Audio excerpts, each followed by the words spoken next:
Hi friends, ఈరోజు నేను egg bajji ఎలా చేయాలో చూపెట్టబోతున్నాను. ముందుగా ఒక కప్లో కొద్దిగా శనగపిండి, అలాగే అల్లం వెల్లుల్లి పేస్ట్, కారం పొడి, ఉప్పు, ధనియాల పొడి, అలాగే కొద్దిగా రైస్ ఫ్లోర్ అంటే బియ్యం పిండి వేసి కలుపుకోవాలి. మిక్స్ చేసుకోవాలి. మిక్స్ చేసుకున్న తర్వాత కొద్దిగా వాటర్ వేసుకుంటూ బ్యాటర్లా ప్రిపేర్ చేసుకోవాలి. బజ్జీ బ్యాటర్లా ప్రిపేర్ చేసుకోవాలి. ప్రిపేర్ చేసుకున్న తర్వాత పక్కన స్టవ్ ఆన్ చేసి కడాయి పెట్టి ఆయిల్ పోసి హీట్ చేసుకోవాలి.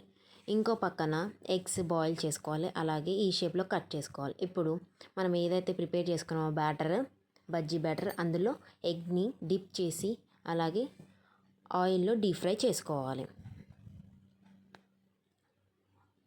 ఒక 5 మినిట్స్ ఫ్రై చేసుకున్న తర్వాత మళ్ళీ దాన్ని టర్న్ చేసుకోవాలి. టర్న్ చేసుకున్నాక కూడా ఒక 5 మినిట్స్ ఫ్రై చేయాలి. అంతే, వేడిగా ఎగ్ బజ్జీ రెడీ. సాస్తో, టమాటా కెచప్తో సూపర్ ఉంటుంది. ట్రై చేయండి.